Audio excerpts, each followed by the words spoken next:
स्वास्थ्यको लागि खेलकुद, राष्ट्रको लागि खेलकुद, स्थानीय तह स्तरीय राष्ट्रपति रनिङ सिल प्रतियोगिता 2082 पूर्वास नगरपालिका कञ्चनपुर 2082 माघ 18 गतेदेखि 20 गतेसम्म समुद्घाटन समारोह आयोजकद्वारा आयोजित कार्यक्रमको समुद्घाटन भएको घोषणा गर्दछु। यसका लागि हार्दिक अनुरोध गर्न चाहन्छु बाल भागेश्वरी माध्यमिक विद्यालय Khattar English boarding school Khattar English boarding स्कुललाई कृपया अलिक फास्ट गरेर क्याप अलिक कम राखिदिनु होला।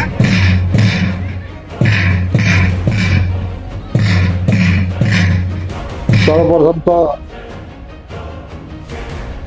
जीवन ज्योति महाविद्यालयमा धन्यवाद दिन चाहन्छु, किनभने उहाँहरूले खेलाउँछु भन्ने एउटा अभिलाष यहाँ सञ्चालन भएको छ। खेलको नियमको परिधिमा रही खेलको उच्च आदर्श र मर्यादा कायम राख्दै सम्पूर्ण खेल खेलाउने प्रतिज्ञा गर्दछु कि त जित्नुहोस् नभए सिक्नुहोस्।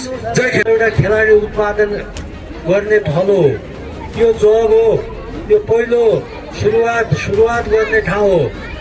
यसैबाट छनौट भएर माथि जिल्ला, जिल्लाबाट प्रदेश, प्रदेशबाट राष्ट्र र अन्तर्राष्ट्रियसम्म जाने खेलाडीहरू उत्पादन गर्ने थलो भएको हुनाले र यो खेलकुद भनेको एउटा शुद्ध खेलकुद मात्रै नभइकन यो स्वास्थ्यको लागि पनि र यो शिक्षाको लागि पनि। जब मान्छे स्वस्थ हुन्छ, जब खेलकुद खेल्छ स्वस्थ हुन्छ, त्यो मान्छेको दिमाग पनि स्वस्थ हुन्छ। पुनर्वास नगरपालिकाका श्रद्धेय नगर प्रमुखज्यू, विशिष्ट अतिथिज्यू लगायत सम्पूर्ण मञ्चमा आसीन अतिथिगणहरू, त्यसै गरी पत्रकार मित्रहरू, सुरक्षा निकायबाट पाल्नुहुने सम्पूर्ण मित्रहरू र प्यारा विद्यार्थी भाइ बहिनीहरू, यो राष्ट्रपति रनिङ सिलको आयोजना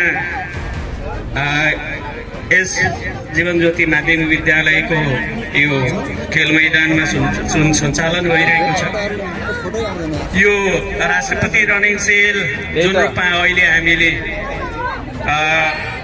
देख्न पाएका छौँ। प्रमुख अतिथि नगर प्रमुख प्रसाद शर्माज्यू, विशिष्ट अतिथि निवर्तमान नगर प्रमुख जीवनलाल थापाज्यू, वडा नम्बर 3 र 5 का वडा अध्यक्षज्यूहरू, इलाका प्रहरी कार्यालय त्रिभुवन बस्तीका प्रहरी निरीक्षक सर लगायत मञ्चमा आसीन हुनुहुने सम्पूर्ण सङ्घ संस्थाको नेतृत्व गरी पाल्नुहुने प्रमुख तथा प्रतिनिधिहरू र यस कार्यक्रममा उपस्थित सहभागी विद्यालयका सर म्याम लगायत पत्रकार मित्र र यस कार्यक्रममा उपस्थित हुनुहुने अन्य महानुभाव लगायत सहभागी विद्यार्थी भाइ बहिनीहरू सबैलाई म मेरो व्यक्तिगत र सह आयोजकको जिम्मेवारी प्राप्त जीवन ज्योति माध्यमिक विद्यालयको तर्फबाट नमस्कार अभिवादन। हाम्रो लक्ष्य भनेको विन हो, विन हुन सकेन भने गुड पर्फर्मेन्स पनि हाम्रो विजेता जस्तै हो भन्ने कुराको तपाईँले अघि विद्यालय छ।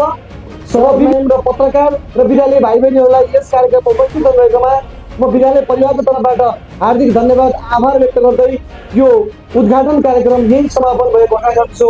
धन्यवाद सबैलाई, फेरि पनि नमस्कार। मैले हजुरले भनेको थियो यो पश्चिमतर्फको भाग बाहिर जानुको लागि खाली गरिदिनु होला। माध्यमिक विद्यालयपछि ओरिएन्ट इङ्ग्लिस बोर्डिङ स्कुल रहेको छ। ओरिएन्ट इङ्ग्लिस बोर्डिङ स्कुलका